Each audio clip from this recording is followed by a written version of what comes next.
Hello every one, എല്ലാവർക്കും crystal എജു ഹബിലോട്ട് സ്വാഗതം. ഇന്നത്തെ ക്ലാസ് എന്ന് പറയുന്നത് മാത്സിലെ ട്രിക്കി ക്വസ്റ്റ്യൻസ് എങ്ങനെയാണ് നോക്കുന്നത് എന്നാണ്. അത് നമ്മൾ റിലേറ്റ് ചെയ്തത് ഇന്നത്തെ ടോപ്പിക് വരുന്നത് മിക്സ്ചർ ആൻഡ് അലിഗേഷനിലെ ഒരു ക്വസ്റ്റ്യൻ ആണ്. നിങ്ങൾക്ക് മിക്സ്ചർ ആൻഡ് അലിഗേഷനിൽ ഒരു മെത്തേഡേ വരുള്ളൂ. ആ മെത്തേഡിൽ എങ്ങനെ നമ്മൾ ട്രിക്ക് യൂസ് ചെയ്ത് കാണ്ട് പെട്ടെന്ന് സെക്കൻഡ് കൊണ്ട് ആൻസർ ചെയ്യാം എന്നുള്ളതാണ്. സോ ക്വസ്റ്റ്യനിലോട്ട് കടക്കാം. How many kilograms of sugar costing rupees 50 per kilo should be mixed with 30 kilogram of sugar costing rupees 45 per kilogram so that the mixture is worth 48 per kilogram? ഇത് ഇത്രയേ ഉള്ളൂ ക്വസ്റ്റ്യനില്. നമുക്ക് ഫസ്റ്റത്തെ 50 രൂപക്കുള്ള ഇത് എത്രയാണ് മിക്സ് ചെയ്തിട്ടുള്ളത്, എത്ര കിലോഗ്രാം ആണെന്ന് തന്നിട്ടില്ല. അതാണ് നമുക്ക് ക്വസ്റ്റ്യനിൽ ചെയ്യേണ്ടത്. സോ സെക്കൻഡ് നമുക്ക് 30 കിലോഗ്രാമിന്റെ 45 രൂപയുടെയാണ് എടുത്തിട്ടുള്ളത്. ഇത് രണ്ടും മിക്സ് ചെയ്തിട്ട് 48 രൂപയ്ക്കാണ് കൊടുത്തിട്ടുള്ളത്. അപ്പൊ ഈ ക്വസ്റ്റ്യൻ എങ്ങനെയാണ് നമ്മൾ ട്രിക്ക് യൂസ് ചെയ്ത് സെക്കൻഡ് കൊണ്ട് ആൻസർ ചെയ്യാം എന്നുള്ളത് നോക്കാം. നമുക്ക് ഫസ്റ്റ് ഉള്ളത് 45 റുപ്പീസിന് നമുക്ക് 30 കിലോഗ്രാം എന്ന് തന്നിട്ടുണ്ട്. ദെൻ 50 റുപ്പീസിന് നമുക്ക് എത്ര തന്നിട്ടില്ല, രണ്ടും മിക്സ് ചെയ്തിട്ടുള്ളത് റുപ്പീസ് നമുക്ക് തന്നിട്ടുള്ളത് 48 റുപ്പീസിനാണ് കൊടുത്തിട്ടുള്ളത്. ആദ്യം നമ്മൾ ഇതിന്റെ റേഷ്യോസ് കാണണം. അപ്പൊ എന്താണ് 50 മൈനസ് 48 2 എന്ന് കിട്ടും. ദെൻ അടുത്തത് എന്താണ് 48 മൈനസ് 45 3 എന്ന് കിട്ടും. എപ്പോഴും ശ്രദ്ധിക്കുക, ആദ്യത്തെ ഏറ്റവും വലിയ നമ്പർ ഫസ്റ്റ് എഴുതാൻ ശ്രമിക്കുക. ഇതാണ് 2:3 എന്ന റേഷ്യോയിലാണ് നമുക്ക് കിട്ടുന്നത്.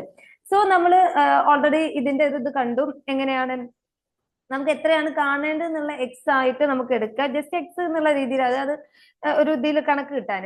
അപ്പൊ 2/3 നമുക്ക് കിട്ടി. 30 കിലോഗ്രാം ആണ് നമുക്ക് ഓൾറെഡി തന്നിട്ടുള്ളത്. ഇത് മറ്റേ നമുക്ക് അറിയില്ല, ഈ ഒരു 15 നമുക്ക് അറിയില്ല.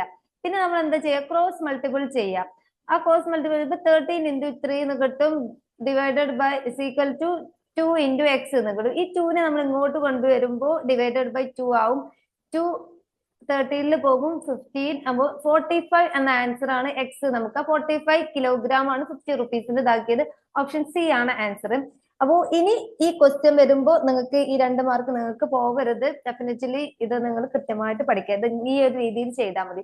ആ കൂട്ടത്തിൽ 2025 ജൂൺ ഡിസംബറിലോട്ട് പ്രിപ്പയർ ചെയ്യുന്ന സ്റ്റുഡൻസ് ആണെങ്കിൽ നമ്മൾ ഡിസംബർ 27 സ്കോളർഷിപ്പ് ടെസ്റ്റ് വെച്ചിട്ടുണ്ട്. ഈ ടെസ്റ്റ് നമ്മൾ സ്റ്റാർട്ടിങ്ങിൽ എഴുതുന്നതിന്റെ മെയിൻ റീസൺ എന്ന് പറഞ്ഞാൽ നമ്മൾ എപ്പോഴും നമ്മൾ ഏത് ലെവലിലാണ് നിൽക്കുന്നത് എന്നുള്ളൊരു അനലൈസേഷൻ നമുക്ക് എപ്പോഴും വേണം.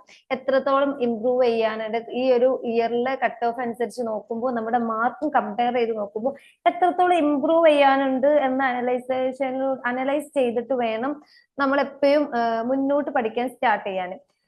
പിന്നെ അതുപോലെ തന്നെ നമുക്ക് ഈ ഒരു പേപ്പർ 1 ടെസ്റ്റ് ചെയ്യുന്ന സമയത്ത് ഏത് സബ്ജക്റ്റിലാണ് കൂടുതൽ ടൈം ഇൻവെസ്റ്റ് ചെയ്യുന്നത് എന്നും കൂടെ നമ്മൾ സെൽഫ് അനലൈസേഷൻ ചെയ്യണം. അത് എപ്പോഴും നമുക്ക് നമ്മുടെ ഒരു പഠനത്തിൽ ഇംപ്രൂവ് ചെയ്യാനേ സഹായിക്കുള്ളൂ കേട്ടോ. സോ നിങ്ങൾ എന്തായാലും ടെസ്റ്റ് ചെയ്തിട്ട് നിങ്ങൾക്ക് തോന്നുവാണ് അത്യാവശ്യം നല്ല സ്കോർ ചെയ്യാൻ പറ്റി, എനിക്ക് സെൽഫ് പ്രിപ്പറേഷനിലൂടെ ജൂണിൽ എക്സാം എനിക്ക് ക്ലിയർ ചെയ്യാൻ പറ്റും എന്നുള്ളത്. ജൂൺ ഒരു എൻഡ് ആയിട്ട് തന്നെ കാണുക. നമ്മൾ അത്രയും സീരിയസ്നെസ് കുറയാൻ കാരണം മുന്നോട്ട് ഓപ്പർച്യൂണിറ്റീസ് ഉണ്ട് എന്ന് കണ്ടിട്ടാണ്. ജൂണിലെ ലാസ്റ്റ് എന്റെ എക്സാം ആണെന്ന രീതിയിൽ തന്നെ കാണുക.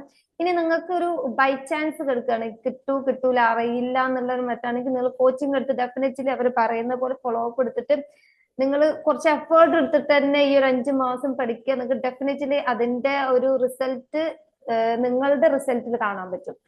അപ്പോൾ നിങ്ങൾക്ക് അതിന് വേണ്ടിയിട്ടുള്ള ഫസ്റ്റ് സ്റ്റെപ്പ് ആയിട്ടുള്ള ഗൂഗിൾ ഫോം ഞാൻ താഴെ ഡിസ്ക്രിപ്ഷനിൽ കൊടുക്കാം. നിങ്ങൾ അത് ചെക്ക് ഔട്ട് ചെയ്തിട്ട് ഫിൽ ചെയ്യുക. എക്സാം നല്ല രീതിയിൽ അറ്റൻഡ് ചെയ്യുക കേട്ടോ. Thank you.